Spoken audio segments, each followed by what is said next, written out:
पिण्याच्या पाण्याच्या खूप समस्या आहेत। वस्ती विभागांमध्ये कचरा आणि सगळी घाण साचलेली आहे आणि अधिकाधिक चांगल्या दर्जाची पुस्तकं आम्ही त्यांना देणार आहोत।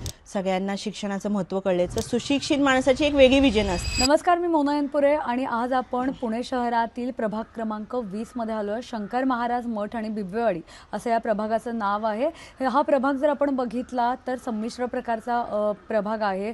मोठी लोकसंख्या आहे या प्रभागातली आणि इथले जे मतदार आहेत ते सुद्धा संमिश्र पद्धतीचे आहेत आणि इथल्याच ज्या अधिकृत भाजपचे उमेदवार आहेत त्या तन्वी दिवेकर आपल्या सोबत आहेत। सर्वात पहिले तुमचं खूप खूप शुभेच्छा तुम्हाला आणि खूप खूप स्वागत। सिविक मिररच्या माध्यमातून आपण प्रत्येक प्रभागात जातोय आणि तिथल्या उमेदवारांचं आपण विजन काय आहे त्याबद्दल आपण त्यांच्याकडनं माहिती घेतोय। सर्वात पहिले तर भाजपसारख्या पक्षाने तुम्हाला उमेदवारी दिली, जेव्हा ही उमेदवारी निश्चित झाली तेव्हा सगळ्यात पहिली प्रतिक्रिया तुमची काय होती? सर्वप्रथम मी भाजपनी मला म्हणजे भाजप श्रेष्ठींनी, आमच्या पक्षश्रेष्ठींनी आणि आमच्या मार्गदर्शक आणि इथल्या लाडक्या आमदार माधुताई मिसाळ आणि आमचे सगळ्यात मोठे आधारस्तंभ बाबाशेठ मिसाळ यांनी आमच्यावरती एवढा विश्वास ठेवून आम्हाला उमेदवारी दिली, ह्याच्याबद्दल मी त्यांचे धन्यवाद मानते। आणि उमेदवारी मिळाल्यावर जो काय जल्लोष होता, खूपच आम्ही एक्साइटेड होतो, कारण ह्याची खूप वर्ष वाट बघत होतो आणि आज आम्हाला ती पक्षाने संधी मिळाल्याबद्दल आम्ही खूप आनंदी होतो। खरं तर तुम्ही नगरसेविका याआधी नव्हतात, पण तुम्ही पक्षात मागे सक्रिय काम करत होतात, बरीच कामं तुम्ही केलेली आहेत पक्षात राहून। तर काय म्हणजे या सगळ्या कामाचा तुम्हाला या निवडणुकीमध्ये कसा फायदा होईल? बरोबरच आहे। मी जरी नसले तरी माझे पती माननीय श्री प्रशांत दिवेकर ते गेले 25 वर्ष भाजपाचे सक्रियरित्या काम करत आहेत, त्यामुळे त्यांचा हा अनुभव जो आहे पक्षातला ते आत्ता आपल्या पर्वती मतदारसंघाचे समन्वय पण आहेत। आत्ता आपली माननीय आमदारांची जी निवडणूक झाली त्याच्यामध्ये ते अध्यक्षसुद्धा होते, आपल्या पर्वती मतदारसंघाचे अध्यक्ष होते, त्यामुळे त्यांचा जो अनुभव आहे तो आम्हाला नक्कीच या निवडणुकीत आम्हाला खूप कामी येणार आहे। त्यांचं 1 to 1 खूप सगळ्या त्यांच्या कार्यकर्त्यांशी कॉन्टॅक्ट्स आहेत, त्यांचं सगळ्या लोक त्यांना भाऊ असंच म्हणतात, त्यामुळे ह्याचा आम्हाला खूप निश्चितच फायदा होणार आहे। या प्रभागात आपण जर बघितलं तर मध्यमवर्गीय, उच्च मध्यमवर्गीय आणि वसाहतींचा भाग आहे। तर या सगळ्या भागांमध्ये नेमक्या काय प्रमुख 3 समस्या आहेत ज्या तुम्हाला आता आगामी काळात निवडून आल्यावर त्याच्यावर हे करायचं, तोडगा काढायचा? पहिली मोठी समस्या मला अशी वाटते, मी पहिल्या इंटरव्ह्यूपासून मी हेच सगळ्यांना हायलाईट करत आली आहे की जे वस्ती विभाग आहेत, आता तो वस्ती विभाग राहिलेला नाही, आम्ही आता सगळीकडे फिरून आलेलो आहोत। आपल्या मोदीजींनी जे सगळ्यांना लहान आपली जे पहिल्यापासून ते सांगत आलेले आहेत की आपलं जे फ्युचर आहे नेक्स्ट जनरेशन, त्या नेक्स्ट जनरेशनला सुद्धा आता अभ्यासाचं महत्त्व कळायला लागलं आहे। खूप वस्ती विभागात सगळे अभ्यास करतायत, सगळ्यांना शिक्षणाचं महत्त्व कळले, चांगल्या चांगल्या प्रत्येक आईवडिलांना, मग भलेही ते घरकामातले त्यांचे आईवडील घरकामं करत असतील तरीसुद्धा त्यांना चांगल्या शाळेत टाकायचं आहे, तर त्यांना अभ्यासाची जागा कमी आहे, तर आम्ही त्यांना अभ्यासिका निर्माण करून देणार आहोत, त्यांना अजून अधिक चांगली पुस्तकं त्याच्या अभ्यासिकामध्ये देणार आहोत, किंवा मग आपल्या ज्या महानगरपालिकेच्या शाळा आहेत त्याच्यामध्ये डिजिटलायझेशन्स करायचे आमचे विचार आहेत आणि अधिकाधिक चांगल्या दर्जाची पुस्तकं आम्ही त्यांना देणार आहोत। हा एक आम्ही त्याच्यात तोडगा काढलेला आहे। दुसरं म्हणजे प्रत्येक ठिकाणी पिण्याच्या पाण्याच्या खूप समस्या आहे की सगळीकडे समान पिण्याचं पाणी मिळत नाही, कुठं कुठं दिवसभर चालू असतं आणि कुठं कुठं अगदी सकाळीच येतं आणि थोड्या वेळात निघून जातं, तर ते समान पाणी पुरवठा जो सगळीकडे आपल्या वस्ती विभागात पुरवला जाईल ह्याच्याकडे आम्ही लक्ष देणार आहोत।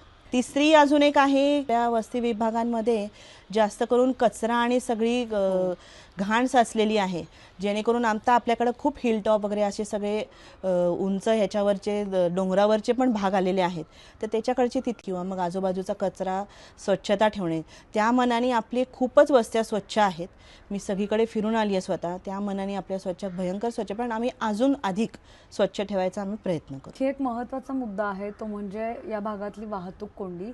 बरेच रस्ते आहेत त्या भागांमध्ये, सकाळची वेळ असेल किंवा संध्याकाळची वेळ, तर या वेळेत मोठ्या प्रमाणात वाहतूक कोंडी होते। खरं तर पुणे शहरातच वाहतूक कोंडीची समस्या आहे, पण आपल्या भागामध्ये जी वाहतूक कोंडी होतीये तर त्याच्यावर काही तोडगा काढायचा असेल तर त्यासाठी काय? सर्वप्रथम सगळ्यांना हेच आव्हान आहे की सगळ्यांनी प्लीज ट्रॅफिक रूल्स पाळा।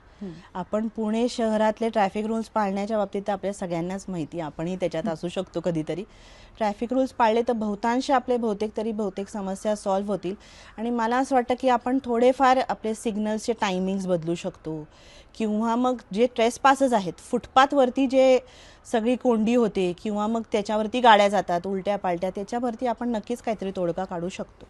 नक्कीच. तुम्ही स्वतः एक महिला उमेदवार आहात आणि आपल्या भागातल्या ज्या महिला आहेत तर त्यांच्या सुरक्षेसाठी आणि त्यांच्या सक्षमीकरणासाठी त्यांच्यासाठी काय करणार आहात? हो, मी स्वतः हे मान्य करते की एक जर का महिला सक्षम असेल तर ती स्वतःचं कुटुंब सक्षम बनवू शकते. त्यामुळे मी पहिल्यापासून हेच सांगत आले की महिलांमध्ये जे जनरल अवेअरनेस आहे त्यांच्या काय म्हणतात आपण त्याला, आरोग्याविषयी काही गोष्टी आपण सुशिक्षित असलो तरी आपल्याला माहीत नसतात. असे काही काही नाही ते रोग निर्माण झालेले आहेत. त्याच्याबद्दल अवेअरनेस मला निर्माण करायचा आहे. वस्ती विभागात असो किंवा मग आपल्या चांगल्या सोसायट्यांमध्ये सुद्धा आपण एक जनरल अवेअरनेस प्रोग्राम किंवा मग कमी दर्जात असे त्यांचे आपण चेकअप्स ठेवणार आहोत, हे मी ठरवलेले आहे. आपला जो भाग आहे त्यातले इंदिरानगर असेल किंवा बिबवेवाडी ओटा असेल किंवा पापडवस्ती, तर या भागांमध्ये आम्ही गेलो होतो. आम्ही तिथल्या नागरिकांच्या मतदारांचा समस्या जाणून घेतला. तर त्यामध्ये काही लोकांचा एक कॉमन प्रश्न होता की तरुणांचा रोजगार. तर त्या रोजगारासाठी काय करणार आहात? आपण ह्या रोजगारासाठी आपण त्यांच्यासाठी एक हे घेऊ शकतो, शिबिर घेऊ शकतो. त्याच्यामध्ये चांगल्या कंपनीज आपण आणून त्यांच्यासारखे रोजगार शिबिर आपण नक्कीच राबवू शकतो. आणि हे आम्ही ठरवलेच, आमच्या एजेंडामध्ये पण आहे की आम्ही रोजगार त्यांच्यासाठी निर्माण नक्कीच करू. आता 15 तारखेला मतदान होणार आहे. मतदारांना काय आवाहन कराल? आणि बरेच उमेदवार आहेत, त्यांना मतदारांसमोर बरेच ऑप्शन्स आहेत, पण मतदारांनी तुम्हालाच मतदान का करावं, तर त्याचं एक हे सांगा. आणि मतदारांना काय आवाहन कराल ते सांगा. पहिली गोष्ट म्हणजे मी M.Com CS माझं शिक्षण झालेलं आहे. त्यामुळे असे शिकलेल्या सुशिक्षित आपल्याकडे उमेदवार असायला सुद्धा खूप मला लोक येऊन, म्हणजे मी प्रत्यक्षात जे मला अनुभव आले ते मी सांगते. लोक मला येऊन भेटतात आणि सांगतात की अशी सुशिक्षित उमेदवार येतात, ह्याचा त्यांना आनंद झालेला आहे की प्रत्येक जणाची एक वेगळी विजन असते. तर सुशिक्षित माणसाची एक वेगळी विजन असते. त्यामुळे लोकांना ते उत्साहाने त्यांनी मला स्वागत केलेलं आहे. आणि दुसरी गोष्ट अशी की मी स्वतः लग्न झाल्यापासून गेले 10 वर्ष झाली मी ह्याच भागात राहती आहे. 20 भागातच मी पहिल्यापासून लग्न झाले तशी आलेले. त्यामुळे मी पहिली एक उमेदवार व्हायच्या आधी मी स्वतः एक नागरिक होते. त्यामुळे मला नागरिक समस्या मी चांगल्या जाणते आणि मी इथं त्या समस्यांवरती निर्माण करण्यासाठी आलेली आहे. मी नुसती आश्वासनं दिली आली नाही, प्रत्येक मुद्द्यावरती मी एक सोल्युशन घेऊन आलेली आहे. त्यामुळे नक्कीच मला तुम्ही निश्चित बहुमतांनी आम्हाला आमच्या अख्ख्या पॅनलला निवडून आणा.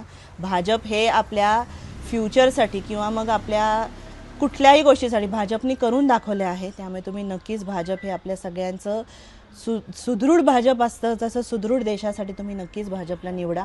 आणि थँक्यू.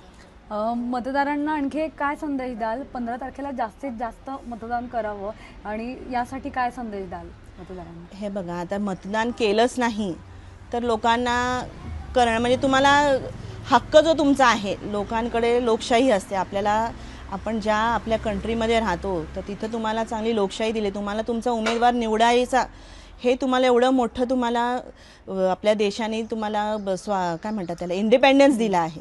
तर तुम्ही ह्याचा नक्कीच वापर करा. तुम्हाला तुमचा माणूस निवडा जो तुमच्या हक्काचा असेल. तुमच्या माझ्यासारखा मी तुम्हाला कायम तेच म्हणेन, मी लाडकी बहीण आहे, तुमची भगिनी बहीण काय म्हणतात त्याला, तुमची लेक असं समजू शकता. त्यामुळे तुम्ही हक्काची माणसं निवडून आणायला प्लीज बाहेर पडा आणि बहुमताने सगळ्यांनी आम्हाला निवडून द्या. नक्कीच. तर प्रभाग 20साठी यांचं काय विजन आहे ते त्यांनी आपल्यासोबत शेअर केलेलं आहे. आणि आगामी काळात 16 तारखेला जो निकाल लागणार आहे तर त्यामध्ये नक्कीच पाहणं महत्त्वाचं असणार आहे की मतदार राजा नेमका कौल कोणाला देतो.